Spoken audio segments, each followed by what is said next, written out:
Perfect. I can do it. So Allie, don't worry about it. Of course I've you got can. it. So Erica, thank you. You're free to roam the planet. Oh, you're muted. I'll stay on for a few minutes just in case. Okay. But I'm gonna go away. Okay. Thank you, Erica. Okay, Thanks, Erica. good. I think we are nearly 100%. So I'll give it another minute for Joanna and then we'll get going. John. Denise. Hi, John. Hi. Brian Riley in my office has been helping me this year since I was out for a while. So Brian will be joining the meeting. Okay, great. Brian Riley. Thank you. Yeah. Hi, Chris. Hi, Jill. Hi, Stephen. Hi, Joe. Okay, I'll give Joanna till 5:02 and then otherwise I'll start because we have a quorum. Hi, Terry. Nice to see you, sort of. Okay, then I'm just going to go ahead and get started. It's today is, I do this every time. Today is December 10th at 5 p.m., a Finance Committee meeting of the town of Nantucket, and we have new public participation guidelines, which I will share with all of you. We are now using Zoom webinar for meetings, which allows for the public to participate in the meeting as an attendee. Attendees must register to participate. The registration link is unique to the meeting. The registration link can be found in the description of the Nantucket Government TV YouTube live feed for the meeting. People registering to be an attendee must use their names, otherwise they will not be allowed to participate in the discussion. Attendees will join in listening mode. They can click the raise hand button if they wish to speak. The chair will call on those who've raised their hands in the order they were raised. The YouTube chat will no longer be enabled, and all questions should be directed through the chair. As a preliminary matter, this is Denise Cronow, Chair of the Nantucket Finance Committee. Permit me to confirm that all members and persons anticipated on the agenda are present and can hear me. Members, when I call your name, please respond in the affirmative, and I'll do it in the order I see you. George Harrington. Here. Thank you. Peter McEachern. Here. Peter Schaefer. Here. Joe Kraus. Here. Stephen Morey. He's muted. Did you get that? Okay. Here. Okay, thank you. Jill Veith Here. and Chris Glowacki Here. and Joanna Roche. She's here. That's a wave. Staff, when I call your name, please respond in the affirmative. Let me see. Brian Turbot. In attendance. Thank you. Allie. Here. Libby. Present. Terry. Okay, Terry, I can see you. And then anticipated speakers on the agenda. When I call your name, Brian Riley. You're muted, Brian. Present, sorry. Thank you. John Giorgio. I'm here. Thank you. Okay. All right. Good evening. This open meeting of the we're not the select board, but that's the one I have. Finance Committee is being conducted remotely, consistent with Governor Baker's executive order of March 12th, 2020, due to the current state of emergency in the Commonwealth due to the outbreak of COVID-19. In order to mitigate the transmission of the COVID-19 virus, we have been advised and directed by the Commonwealth to suspend public gatherings, and as such, the governor's order suspends the requirement of the open meeting law to have all meetings in a publicly accessible physical location. Further, all members of public bodies are allowed and encouraged to participate remotely. The order, which you can find posted with agenda materials for this meeting, allows public bodies to meet entirely remotely, so long as reasonable public access is afforded so that the public can follow along with the deliberations of the meeting. Ensuring public access does not ensure public participation unless such participation is required by law. This meeting will feature public comment as previously noted. For this meeting, the Finance Committee is convening by video conference via Zoom, as posted on the town's website, identifying how the public may join. Please note that this meeting is being recorded and that all attendees are participating by video conference. Accordingly, please be aware that other folks may be able to see you and to take care not to screen share your computer. Anything that you broadcast may be captured by the recording. All supporting materials that have been provided members of this body are available on the town's website unless otherwise noted. The public is encouraged to follow along using the posted agenda unless I note otherwise. And now we're turning to the first item on the agenda. Before we do so, permit me to cover some ground rules for effective and clear conduct of our business and to ensure accurate meeting minutes. I will introduce each speaker on the agenda. After they conclude the remarks, I will go down the line of members, inviting each by name to provide any comment, questions, or motions. Please hold until your name is called. Further, please remember to mute your phone or computer when you're not speaking. Please remember to speak clearly and in a way that helps to generate accurate minutes. For any response, please wait until the chair yields the floor to you and state your name before speaking. If members wish to engage in a conversation with other members, please do so through the chair, well, you don't have to identify yourself. We all know who we are. And finally, each vote taken in this meeting will be conducted by roll call vote, including the simple things. So may I get an approval of the agenda? So moved. Second. Thank you. By roll call, Peter McEachern, Aye. Peter Schaefer, Aye. George Harrington, Aye. Joe Grouse, Aye. Stephen Morey, Aye. Chris Glowacki, Aye. Joanna, Aye. Jill Veith.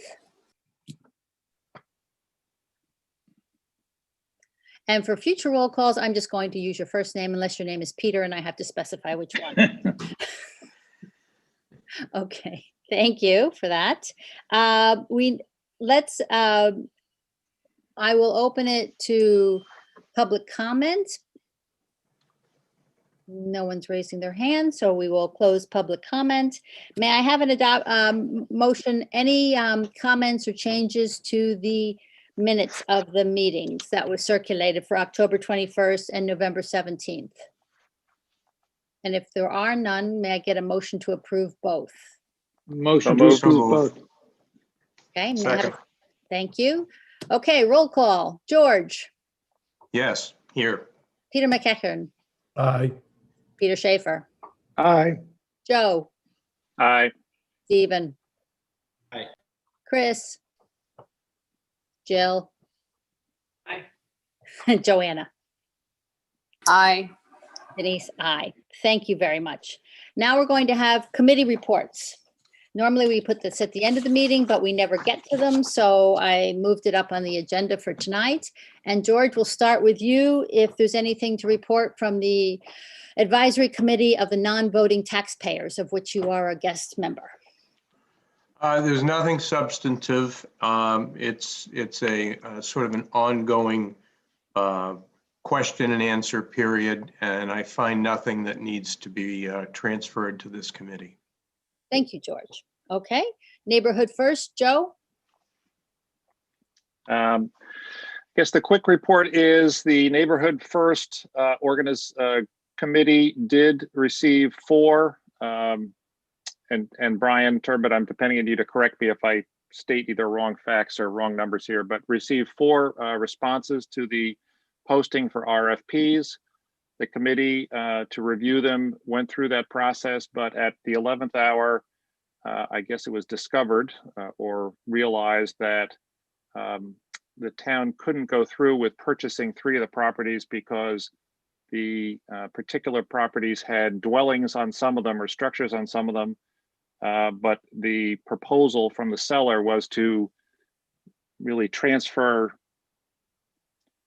I guess, the three tracts of land with the existing and proposed structures on them, making somehow, and I'm John, Giorgio, or Brian, you can jump in and save me here, but basically making it impossible to go forward with the transaction. And so the Affordable Housing Trust Fund, as I understand it, has declared all of the RFPs null and is going back to the beginning. We'll seek responses from prospective sellers at a future date. Did I come close on that one, Brian? You did come or John, close. John Giorgio?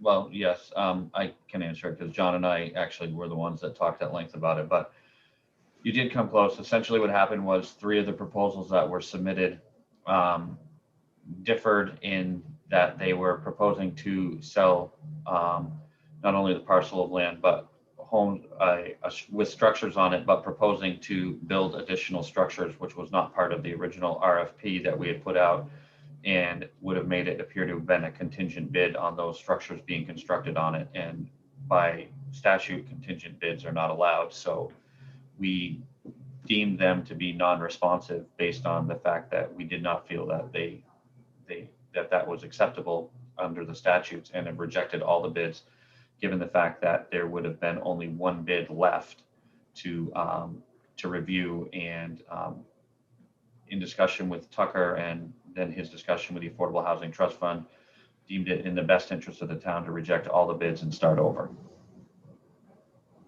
Thank you, Brian. You bailed me out beautifully. Thank you, Joe and Brian. Peter Schaefer, the Senior Committee and the Economic Recovery Task Force, please. Well, I think the Economic Recovery Task Force hasn't done really anything. I guess they think the economy is pretty good. They're just looking at the stock market. The Senior Center Committee, we put together our proposal. We gave it to the select board, and it's in the big stack on the select board's table.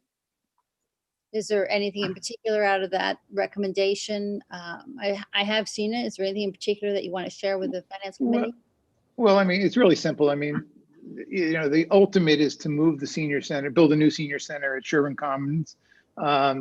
We know that by the time that would happen, it would be 10 years from now. I'm sorry, senior center where our island home is, and move our island home to Sherwin Commons. It would be about 10 years probably before that could happen. So we recommended essentially for immediate is to buy the Nantucket Inn, convert this is our first proposal that we had done a long time ago, convert the front to a senior center and convert the back to housing. You know, for that to happen, we'd have to have, I guess it would have to go through town meeting. So that'd be a year from now. And I would assume in a year from now, it'll be sold, and that will not be possible. Okay. Thank you. Anybody want to comment on that before we move on to, before I move on to Peter McEachern and this CPC? No? Okay. Peter McEachern, you're up with Capital Program Committee. Yeah, so all of the information has been submitted by all department heads to the committee. Every committee member has gone through what we call our RORIs individually.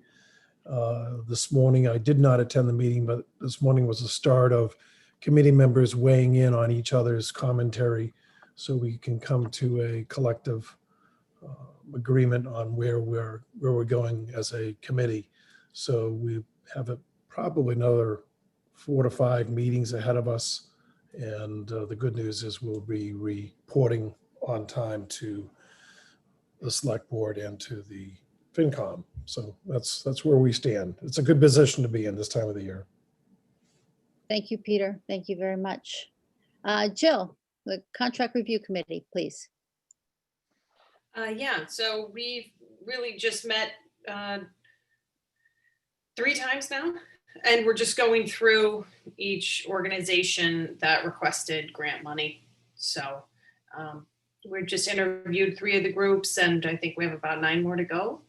And we'll be doing that in the next couple of weeks.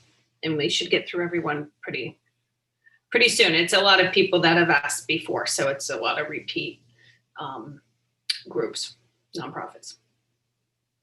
And what's the total ask so far this year? I think it's about 770. Brian, does that seem right? 770, and I think we have about 650 to give out. I actually haven't been told what the total grant requests were, so I'm not entirely sure. I'll look it up. Sorry, it's about 770. I think that's where it was, but maybe it was a little bit less. Hold on. Thank you, Jill. Okay. Did I miss any committees? I don't think so, but anybody doing a committee work that I'm on that I didn't mention? And I don't see any hands up. Okay. So now we're going to the public hearing. I'm opening the public hearing for the citizen warrant articles.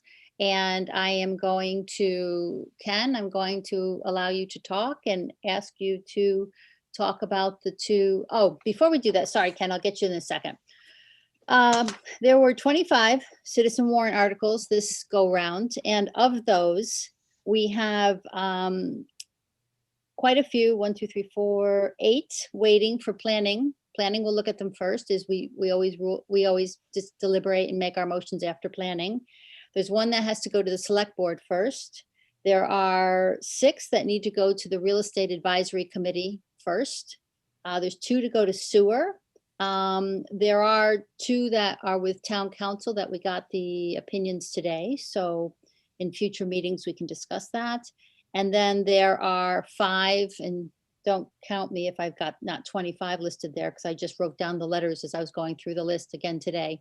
But there's about 5 that didn't require someone else to look at them prior to us looking at them and hearing from the sponsors. So with that, I'm going to open the floor to Ken. May I ask a question, Denise? Sure, of course, Chris. Just curious, I probably should have been able to figure it out by wading through it, but which one went to the select board and why? It's the real estate, the Surfside real estate returned back to the school committee, and the select board has to approve that. Mr. McGrady's request, his citizen warrant article to request that the select board return a parcel of land on Surfside Road back to the school committee. I don't have the exact number of the property in front of me. Yeah, I'm familiar with the, thank you for pointing out which one it was. I was just curious. I didn't recall us having to send things to the select board before coming to the FinCom. Well, I mean, technically it probably doesn't, Chris, but they're the ones that have to decide if they're going to ultimately turn it back. Then it was something where I thought we'd want to have at least a conversation with the select board, at least in parallel to our deliberations about it. So. Okay, thank you. Thank you. Yeah. Thank you. What I'm trying to do this year, or what I think we're all trying to do, because on Zoom, it's not so easy to have the discussions as it is in person. So my aspiration is that we do work in sequential order rather than back and forth, because I just find this format pretty difficult to have a constructive discussion amongst a lot of people like we could do if we were all sitting at 4 fairgrounds. And so anything that requires someone else to weigh in, I'm trying to get them to weigh in prior to our deliberation, so we have all the information at one time when we finally get around to making our motions. So that's my aspiration for this. John, Giorgio? Denise, I'm sure Brian may want to elaborate on this, but there is a legal requirement that the select board consider that article before it goes to town meeting, and I'll let Brian elaborate. Yes, that's a general law. So it happens anytime that you want to move the custody of a real property from one board to another, one officer to another. It takes a 2/3 vote at town meeting, but also the board that currently has custody has to vote that they no longer need it for the purposes that it's held. So both of those things have to happen before the transfer is actually valid. Thank you, Brian. Anything else before I ask Ken to, he's now enabled as talking permitted, and he's waiting patiently. Ken, I will turn it over to you and the CPC articles, please, D and E. Thank you, Madam Chair. This is 2020, and as with everything else, it's very unusual. Unlike every previous year that the CPC has been in existence, this year we only received 5 applications, and the total amount of the applications were less than the amount of money that we normally have available to discharge. And so it made for a very interesting year. Basically what it did was it allowed us to, in fact, address the 5 applications in total, but it also gave us the opportunity to clear up a couple of things. For instance, we got rid of the remaining obligation on 2 of the bonds that we had entered into over the past years, so that moving forward, the CPC will only have 1 continuing obligation, which is the balance of the money relative to the $5 million bond that was done 2 years ago for affordable housing. So in total, we allocated $2,835,515 as outlined in the material presented to you. That was raised in the following manner. $2,250,000 came from the CPC surcharge.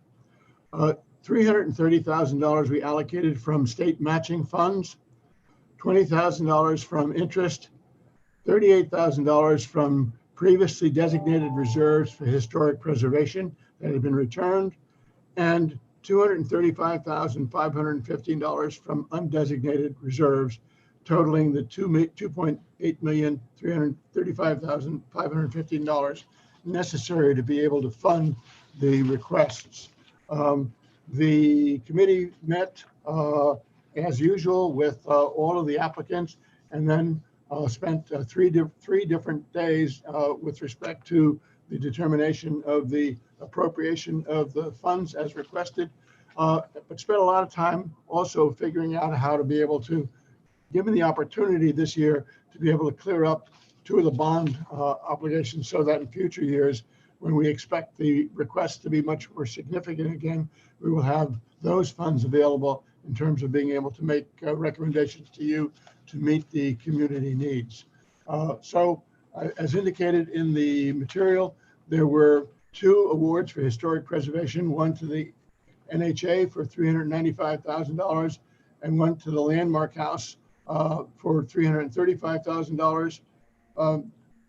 In respect to community housing, $800,000 to the Nantucket Affordable Housing Trust Fund, and that was basically to support the plans presented for housing to be created by Habitat and Housing Nantucket that would create up to 6 new units. We increased the amount over the request of the Interfaith Council with respect to the rental assistance program because of the significant information that we were able to receive in the hearings.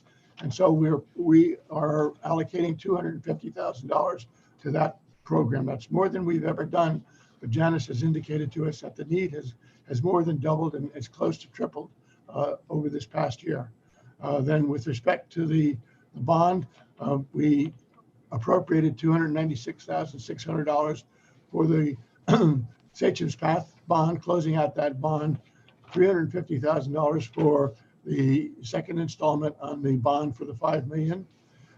Then with respect to open space, we allocated $199,575 to close out the bond for the creation of the playing field out in Obervia Farm Road, $55,000 to Sustainable Nantucket, and then we had to allocate $30,000 to open space designated reserves because of the fact that we have to allocate 10% to each of the 3 categories.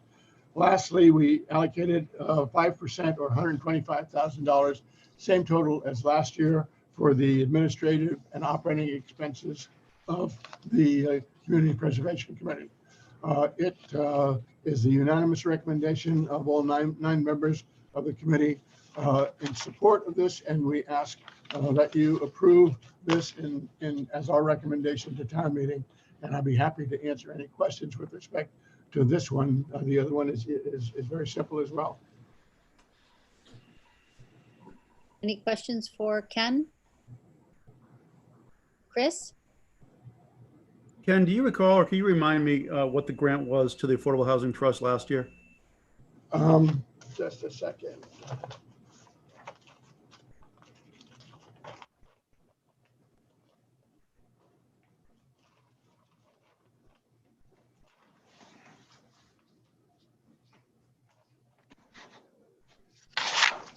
Last year, Chris, they received $750,000, and the year before, $400,000.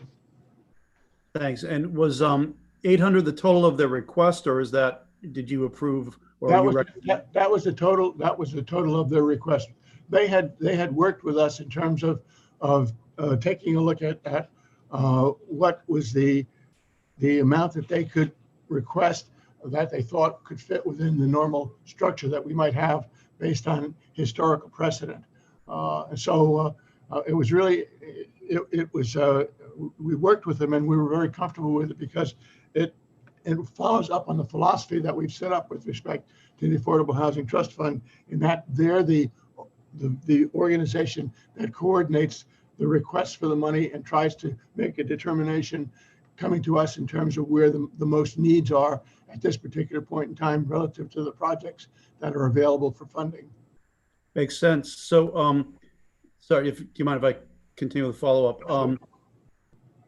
The determination was that the maximum amount you felt that they could be given what you just mentioned about precedent or the framework relative to the 10%? Were they topped out at 800? Was your view? With respect to this year, that was what they had requested, and the issue that I have to deal with sometimes is that there is a public perception that there is a lot of money that sits in the Affordable Housing Trust Fund, but as the real estate specialist advisor with Tucker to it, we're aware of the ways that funds are being planned to be able to address our affordable housing issues here on the island. And so what was really important was to be able to have them come forward with a number that addressed specific concerns relative to the number of units that were going to be created, relative to the dollars that were being appropriated for that particular initiative. Okay, I'm just curious. Maybe I should ask it more plainly. Could it have been more? Well, the thing was that based on what actually happened, it could have been more, but not an awful lot more. Maybe 100, 150 more. Okay, thanks. I know it came up last night that Libby and Brian were sent back to try to find more money in the general fund for the affordable housing. That was 2 years ago when we had to find the $3 million. The issue there is that what we're trying to do, and what I'm working with Tucker and the Affordable Housing Trust Fund, is to in fact get a sense of an understanding of the different pockets of money that they need, and the potential sources, and to see where we could be a good source for it. The fact is that as you are aware, each year we have to make a determination as to what the most critical need on the island is relative to the funding that's available, and so that's the best that we try to do. And this ended up working out from our point of view, allowing us to clear up a number of things so that in the future we in fact have somewhat more funds. You know, we have almost $400,000 more funds available that aren't pre-committed in future years. Okay, thank you. Thanks, Chris. Any other questions? Joe? Denise, I just want to note for the record, I'm not quite sure how we recuse ourselves in video chats, but I am on the board of Habitat for Humanity, Nantucket, and I don't think that precludes me from voting on this particular article because of the embedded monies going to Habitat, but maybe John Giorgio has a comment on that. I just want to note for the record, I'm on the board of Habitat. Thanks, Joe. I think you and Brian should have a discussion offline about that, and Brian can give you advice. I would prefer we do that offline, though. Okay. Fine. And also, You're not voting tonight, so I think it's fine. Right, and I know in years past, I've recused myself from discussions on some of these things, but given that this is a sub part of this particular article, I'm not quite sure how to deal with it. So. Okay. Thank you, Joe. We're not going to vote on we're not going to make motions. Right. As saying vote. I see you got to you haven't finished your training for me, Joe, yet about making motions versus voting. We're not going to make any motions tonight on any of the articles because the guidance is that we should hear all of the public comments on all of the articles prior to making motions. So we'll start making motions, mid to end of January. So there will be no motions made tonight in any case. Thank you. Okay, any other questions for Ken about Article E before he goes to Article D? Thank you. Ken, over to you on D, please. Okay, and each year what we try to do is to be able to go out and take a look at the money that's still on the books for projects that have been funded in the past, and determine whether or not the project is finished And if so, whether the money can be released. What's really important is to understand we're not going out to get people to send the money back. We're just asking the people to release it so that it can go back into the reserved account in the category that it was originally issued from. So as you can see, there are two items that go back into the open space reserve. Biggest one was from the Land Council with respect to the Hummock Pond restoration of $20,449, total of $21,774. Then with respect to the transfers back to historic preservation, there are 1, 2, 3 articles that allow us to take back or release $2,417.09 into that reserved account. And then lastly, there is $91.67 that's released into community housing. So there's a grand total of $24,282.76 that goes into each of the separate reserved accounts. And you see that when we make allocations, as we did earlier this year in one of the accounts, if there's funds in the reserved account, we pull those out first in order to be able to clear that account and have the money available for the widest possible choice coming out of the unrestricted accounts. So again, I'd be happy to answer any questions with respect to this particular article. Thank you, Ken. Any questions for Ken? No? Okay. Okay, Ken. Oh, wait a minute. Wait, sorry, Ken, you're not on yet. Chris? I do have a question, sorry, and I apologize because it may be more relevant to the previous article. But I'm curious at this point, what percentage of the annual receipts that are funding this are coming from the local tax base versus the state contribution? I don't have the percentage, Chris, but I do have the dollars. The dollars are of the $2,835,550. $2,250,000 comes from the surcharge. $330,000 comes from the state matching funds, and then the next biggest portion comes from out of the undesignated reserves, which are funds that we would have received in earlier years. And most of that comes from state matching funds that come in to us above what we anticipate, and they go into undesignated reserves, and we then pull them out in future years. Because the state matching funds is always a guess with respect to what they're going to be in terms of what you think they're going to be, and then what happens in the state relative to, for instance, this past year, the amount of monies that we got back this year was almost double what we had anticipated coming back because of a change that the legislature made relative to the state matching funds. We anticipated that we would get somewhere between a little bit over 300,000, and I think we received over $747,000 back from the previous year. So that total amount of money goes into undesignated reserves, which are then available for us to allocate moving forward in the future. But that's about 85% of it, though, is coming out of the local tax base first. Yeah. Yep. Okay. Thanks. Any other questions? Okay. Ken, thank you very much. Thank you for letting me go first. Of course, we had said you would. So thank you. And we'll see you for the real estate topics when they come up. Thank you, Ken. Okay, thank you. Bye. Bye. Okay, now we'll talk. Calin, you're now able to address the committee. Hi, my name is Calin Duke, and I would like, if possible, to speak after Emily Osley as she filed the petition. Okay, that's fine, Calin. I will, you can just go on mute. I won't unspeaker you. So I will then bring Emily on now. So. Emily? Hello. Hi, Emily. Hi. We're happy to have you. Please. Thank you. This is my first FinCom meeting, so I'm feeling excited about that. We always like participants. Well, with it being my first one, I'm wondering, do I just jump right into exactly what the financial cost would be? No, just tell us about your citizens Okay. warrant article and the intent of it and why you put it forward.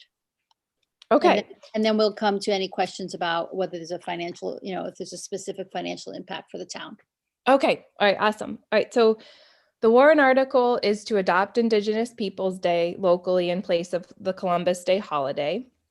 And really, the main focus is to acknowledge the original land stewards of the space that we now occupy and more accurately represent history.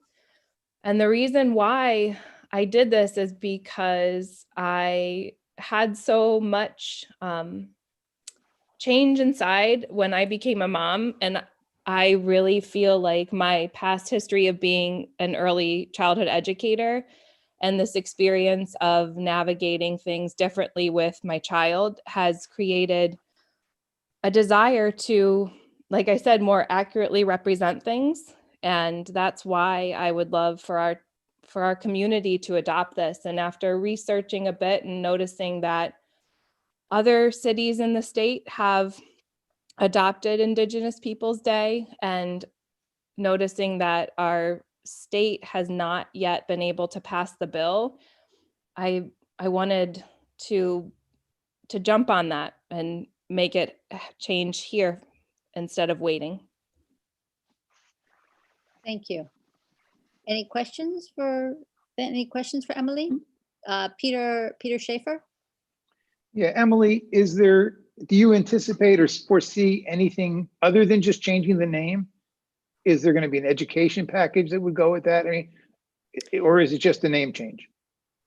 We, well, because I'm working on the article with Calin, who spoke earlier, and then another woman, Tamara, who is here, and we would love to have an educational component. However, that's not something that we have actively pursued. We are in contact with some of the middle school educators on island to gain a sense of what their curriculum looks like and be able to offer supports to be able to give a more accurate rendition of what went down and how we can give the children a more power in understanding what the true history is. Okay, I just think if we're doing something as major as changing Columbus Day to Indigenous People Day, there needs to be more than just changing the name. I agree with that. And I know that there are some teachers on island who have started talking about this with their students, and we have been in contact with them. So nothing has happened since writing the article, but that would be a goal, is to have there be education behind it. Thank you. Can I ask a question? Yes, please. So would merely the name change without education packet, would that possibly diminish the possibility of it passing, or is that just a inquiry or suggestion? Calin, from I'm the sorry. I'm sorry, I should have asked you to state your name before you spoke. So that was Calin Duke, everyone. So as you can see on your screen, and back to Calin's question. I mean, anyone want to respond to Calin's question about that it needs to be a package with education in order to get this passed? Well, I can go back because I was the one who started. I just think just changing the name makes no sense. I mean, if there's not more to back it up and explain it and whatever, I don't understand what we're accomplishing. Okay, so what I don't understand about the whole process, I guess, is that, are you offering that as advice, or is that something that, are we at a position where you're we're making decisions about the article? So, that's not clear to me. Yeah, so for me to just jump in for a minute, we're not making any decisions on the article tonight. We are just asking questions, and Did you say, Emily, did you say that Tamara is also wanting to speak on this article? Because I will then enable her to speak at the same time because she's in the waiting room. Yes. Okay, Tamara, I'm going to go ahead and add you so you can put your hand up and also speak. So the three of you are on live at the same time. And John Giorgio has John, were you going to add? Yes, so this issue has come up in a number of towns. And petitions similar to this one have had a varying degree of success at town meeting. In some instances, the motion has included a reference to placing educational material, for example, on the town's website, or asking the select board to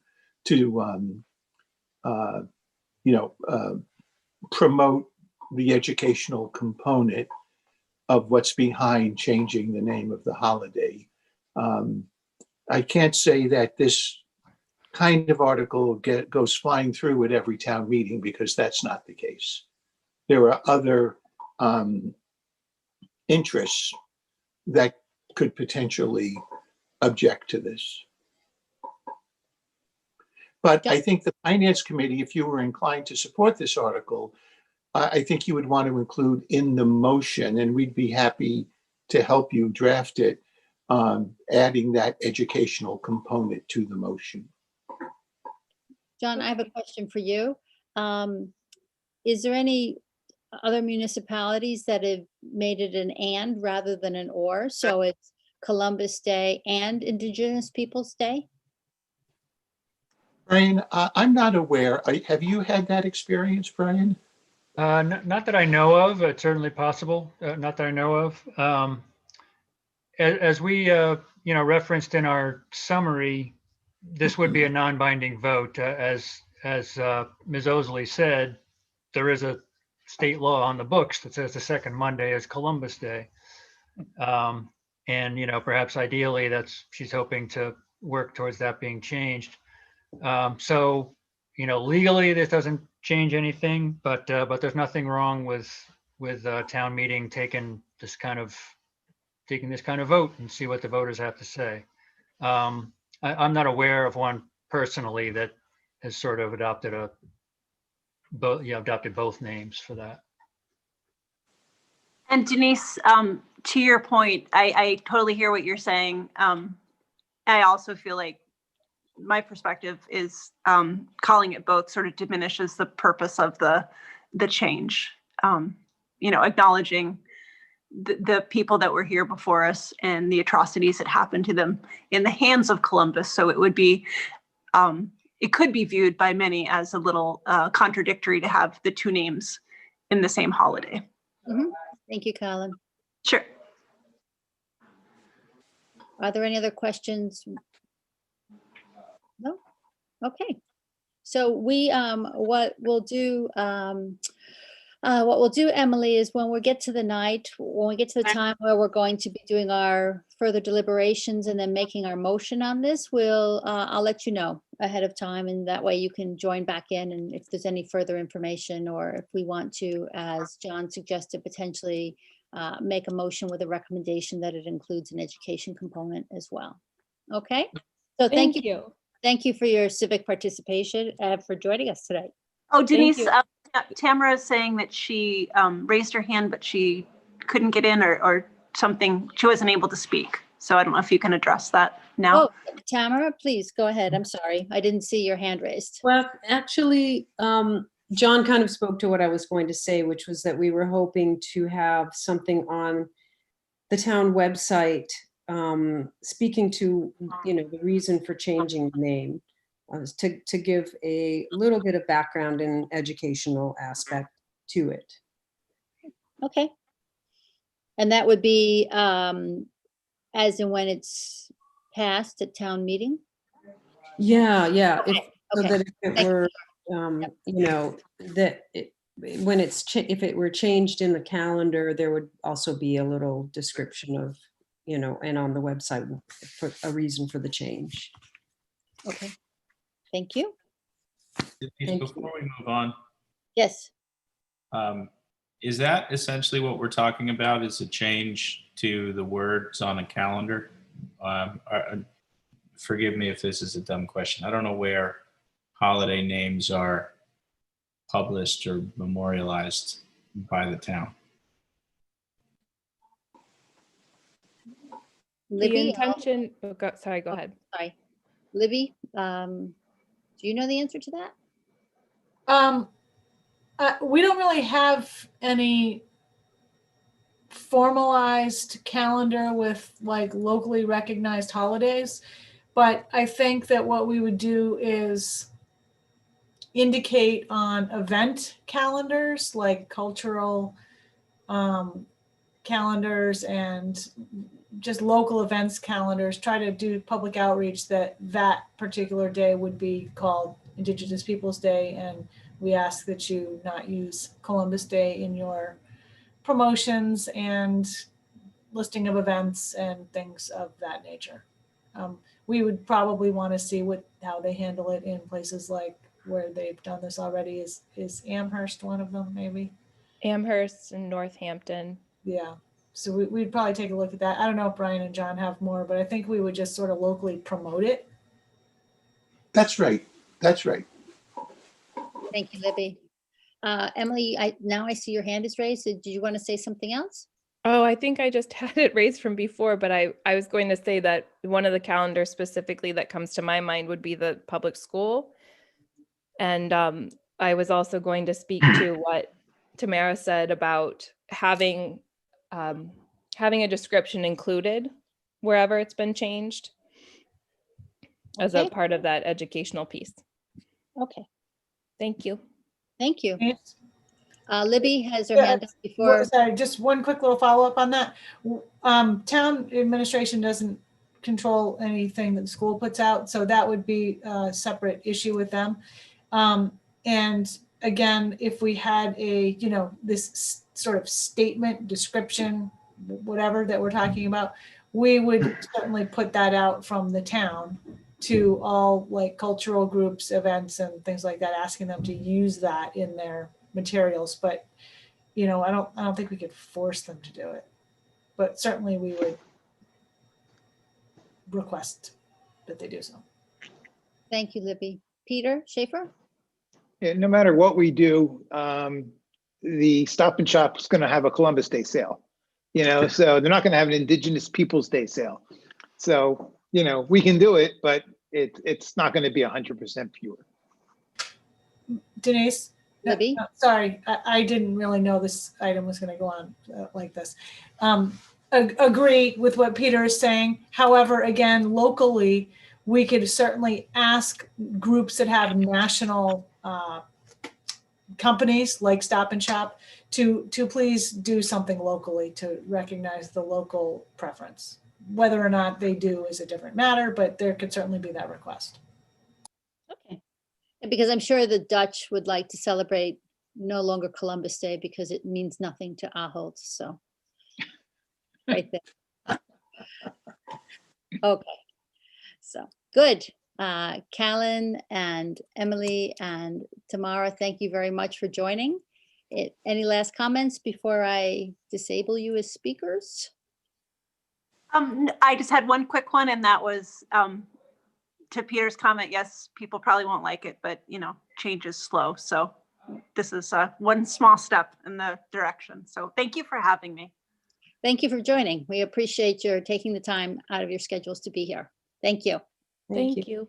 And I had a question too. Just I heard what was said about the school not being influenced by the town. And I'm wondering then, would it be something to go to the school board about? Libby says yes. Libby's nodding her head yes if you can't see her. Okay, cool. Thank you. Okay, thank you. All right. And now I am going to bring in Mr. Zimicki. After as long as I don't lose him here. Okay. Jacques, you are now able to speak. I believe if you take yourself off mute. Hi, this is Jacques Zimicki speaking. Can you hear me? Yes, we can. Great. So under the noise ordinance, I'm looking to add or further expand definitions of things that make noise, such as heat exchangers, air handler units, air conditioners, etc. And that's basically it. When talking to people who live next to higher density developments in Nantucket, people have complaints about air conditioning and air handling equipment, and there's really no recourse. People that call the police say, well, we can't really do anything about it, and they complain to the selectmen, and the selectmen go, well, we can't do anything about it. And this would just be further define to make it a little easier for the police to look at the regulations and go, oh yeah, you're breaking the regulation. This is Denise, Jacques. So I have an air handler that's noisy. How do I fix that? Do I have to swap out my air handler to a less noisy one? It'd be nice to, because it'd probably be more efficient, but no, as air handlers get older, the bearings go, the fans corrode, insulation goes on the inside. There are insulation materials made that can jacket the enclosures that will help with the noise and getting it down to a reasonable level if it's disturbing neighbors. The current Nantucket noise law has a whole section on how noise is to be tested in the whole limit of the spectrum of the noise. And that pretty much, it does a really good job with, if you have a meter, getting it to a reasonable level. And so, yes, there's would be some circumstances, I'm sure, where people that have really old equipment, it'd be cheaper to buy a new air handler or have it serviced so it works again at a lower noise level. Thank you. Any other questions for Jacques? Jill, please. Hey, Jacques, it's Jill V. How are you? Hi. Is there any way that you could maybe talk more about? It seems like larger, like you're saying, buildings and maybe commercial buildings, maybe those are a little bit louder than some of the residential ones. I'm not sure. Or maybe there's a way to grandfather in so that what's existing isn't a problem. Well, definitely the bigger air handlers are a problem. And they're probably what raised the spectra of air handling noise in the cities, and they sort of migrated it out to the suburbs. A properly maintained large air condenser handler doesn't make so much noise because it's such a problem in cities that the manufacturers actually make them to not produce a lot of noise. But if they're not maintained, indeed they do. A section like this would give the town or the neighbors a better leverage on asking someone that had a large air condenser handler to do regular maintenance, put the onus back on the owners of the equipment rather than people having to listen to the sound all the time. I'm not sure. There could be this law really should be done in two ways. We should get noise into the law or into the noise regulation, but also actually when looking at all the information out there on noises done by exterior machinery, a lot of jurisdictions have air handler noise, heat exchangers, etc., put in their noise law, but new construction also has a very comprehensive sets of wherein air handlers can go with noise spectra. And a lot of this, the noise with air handlers can be totally avoided if they're situated correctly by the house. But also when they're new, with using the right materials, and actually really it comes down to the situation. And so I would expect that probably realistically 2 years from now, I would like to get a hold of, probably in a year or so from now, building department, and start talking to them about putting in some regulations about new buildings and air handlers, but this still doesn't address, the old air handler noise. Thank you. Hi, George, Jacques, I'll be next. do you have, hello? I just want to tell George I saw him. I'll come to him next. Okay. Jacques, do you have any idea how many complaints were filed for noise last year or this year?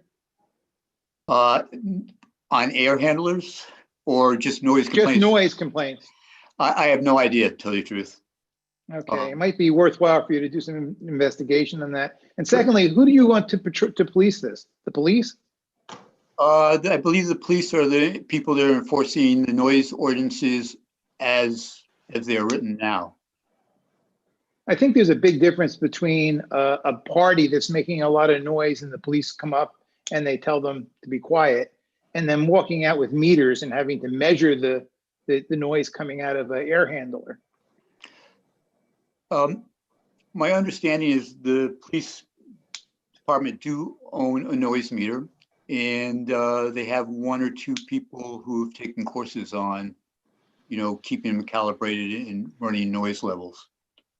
And I agree, it's sort of an onus on the police department, but under current circumstances, really if you have a neighbor or you live next to a place that makes a lot of noise, your only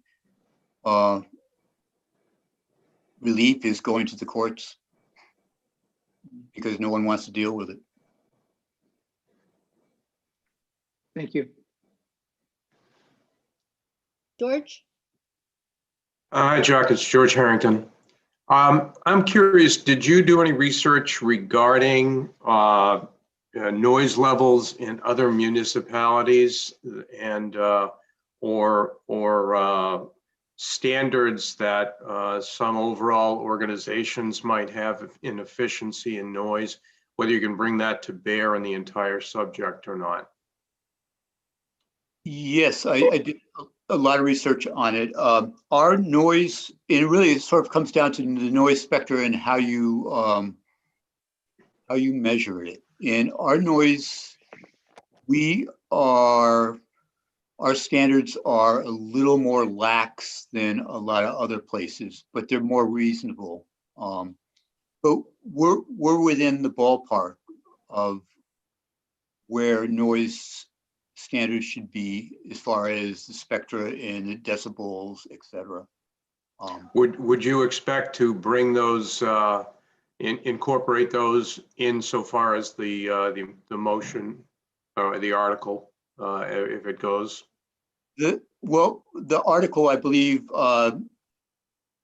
refers to a different section which delineates all the current standards in Nantucket, and that's all we're asking, is that the current spectrum standards in Nantucket be observed or enforced if possible. Thank you. In the article, George, it says, whose noise exceeds the limiting noise spectra set forth in section 101-4, table 1. So, but I don't have the table in front of me. Right. Joe? Just a quick question, Mr. Zimicki, do you live, does your property abut the residences at Sherman Commons? We do. They are about, from my house, probably about 500 feet. Okay. Thank you. You're welcome. Okay, Jill, please. Well, why did you ask that, Joe? Is that, I mean, Jacques, is it noisy? The residents of Ware Lane, pretty much everybody that lives on there, have been talking to Sherburne Commons for about 3 years about their air handler, which has been there for 16 years and has only become a problem in the last 3 years because of a fencing change they had done and some lack of maintenance. And they have responded by doing some stuff, but it's still like having someone idling a piece of heavy equipment in your yard 24 hours a day. When talking to, so we have our complaints with, or our issues with Sherburne Commons, and I think they will get resolved sooner or later. But I went and talked to other people that were living next to high density areas that, especially the newer places being put in, where every unit has an air handling unit, and they would tend, if there's 5 units in a building, they would tend to put 5 units in back of the house, and that creates a lot of noise for their neighbors. It does. I agree. Any other questions for Jacques? Chris? Yeah, and maybe this is for others in the group that have expertise, but I'm a little bit confused. Is this all about old units and lack of maintenance, or would this affect the future? It sounds like from the last question that this would affect future kind of design and current state of art units going into new construction as well. It's kind of a rhetorical. Really current state of art units don't usually conform to local codes for noise, but really, truly the way to handle new construction, new units going in, is to have it fall under building department. Building department jurisdiction, because by the placement of the units and by some very simple changes or simple things done when putting them in, you can save a homeowner some money down the road because the sound won't be a problem. It's much more difficult to retrofit and take care of noise once the unit's in. Right. So it would affect people's design of new projects to be able to meet the bylaw. Is that what you're saying? Yeah, and I was hoping that after COVID gets, if we come out of our houses, I can talk to the building department and stuff like that, I would be coming back to, I would try to get the building department to address the issue of new house construction and the placement in the noise generated by air conditioning or dehumidifiers, heat exchangers, etc. And so it's sort of 2 things going on here. One is that we further define noise in the noise ordinance to include heat exchangers, air handlers, and that would sort of cover the older stuff, and the newer stuff would be covered by the building department, if and when that comes to be. Can I just ask Giorgio or John or Brian, can we see, maybe we have this in our packet, I don't think I saw that, but is there a way we can just see what's on the list for noise? Like, is there kind of a simple version of all the things that are in the noise ordinance that are covered?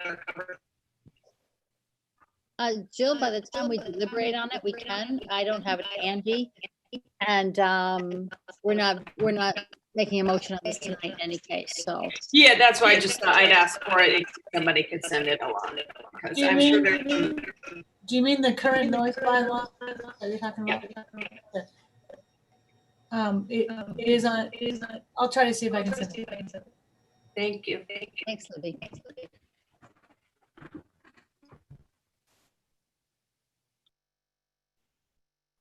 Any other questions? I don't remember to unmute. Any other questions? Jacques? Denise, there's some terrible feedback. There is. I Somebody don't has know. background noise on. I think it's coming through John George. Mr. Giorgio, I think it's you. There we go. Now we're clear. Okay. Beautiful. Jacques, thank you. And as I said thank you for attending and thank you for being patient. As I said to Emily about her article, when we get to the point where we will be making our motion and furthering our deliberations, I will let you know ahead so you can make sure, because we have several meetings scheduled between January and the beginning of March when we have to finalize our motions for the warrant. And while I know this is very interesting, I'm guessing you might not want to attend all of those meetings. So I will give you a heads up. Thank you for listening tonight. I really appreciate it. Thank you. Thank you for joining us. Okay, thank you very much. And hold on a second, folks. I'm slow, disabled talking. Okay, good. Okay. Now with that, those were the attendees that came tonight to talk about their articles.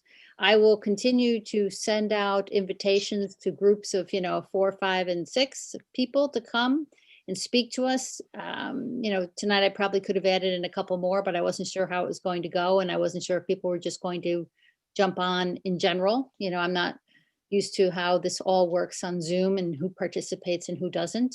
So yeah, so I any feedback about how this worked? Is this okay to do it this way, or do you just want me to open it up to everybody and then have a list of people waiting? What's the reaction from the other FinCom members, please? I think it's valuable. Okay, thank you, George. Peter McEachern? Love the organization.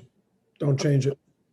All right. Yeah, I think, Denise, if you package 4 to 6 to 8 people per meeting, that's probably better than having everybody sitting out there in limbo waiting. Because you never know how long an individual article takes. So. Yeah. Okay. And I think when we get to things like the road signs one, which is I think a bit more complicated, and the short-term rentals, some of them, the water quality, I think those are the nights where I probably would only have 1 or 2. Just because I think we'll have a lot more discussion. And I just, while it's interesting for them to sit and listen to all of this, I just don't want to see 10 people in the waiting list and not be able to get to them. So I'm trying to do this in a way that's efficient as much as possible. Good.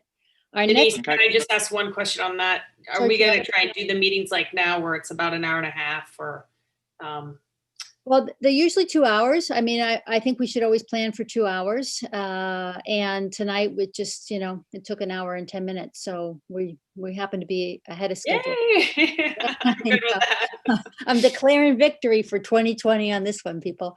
So Well done. Yeah. So, but normally plan on 2 hours. That's what we should try to do, because as we get through the rest of them, it might take a little bit longer. But if it's short like tonight, then and I'll try to bundle them such that we don't have too many big heavy ones in one night, or balance them off against the shorter ones.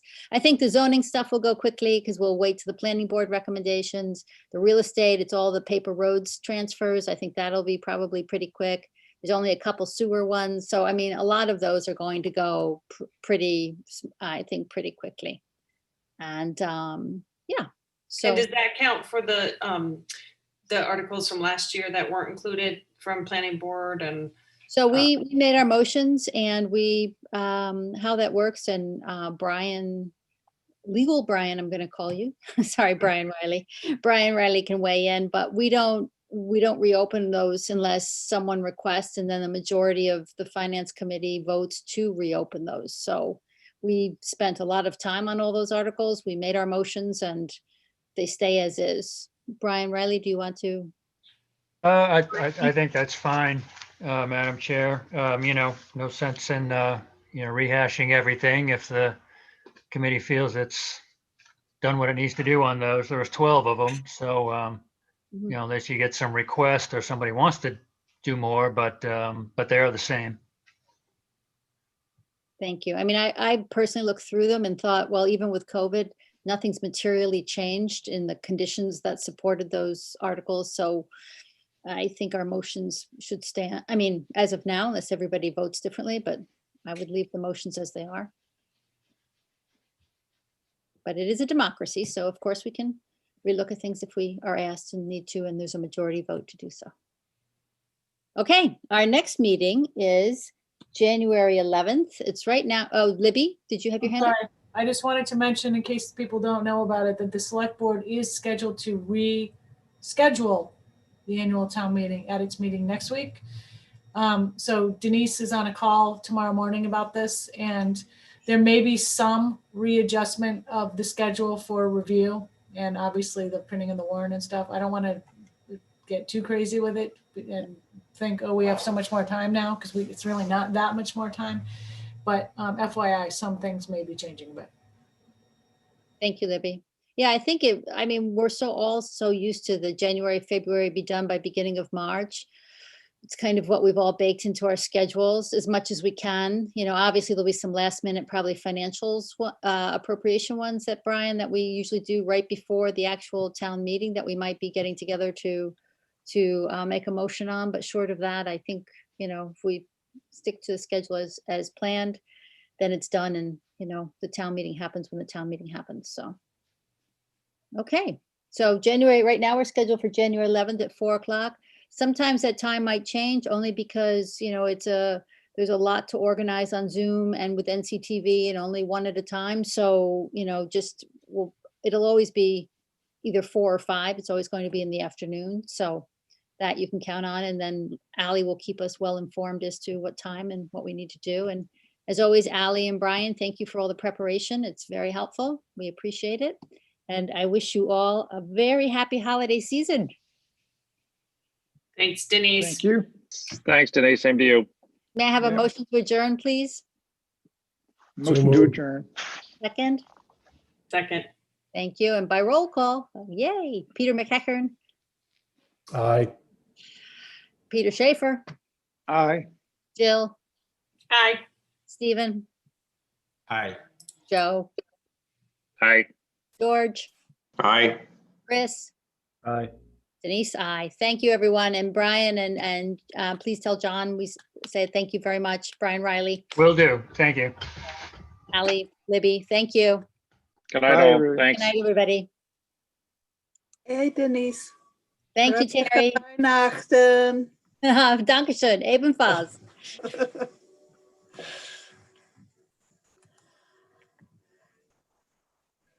Yes, I want to save those changes.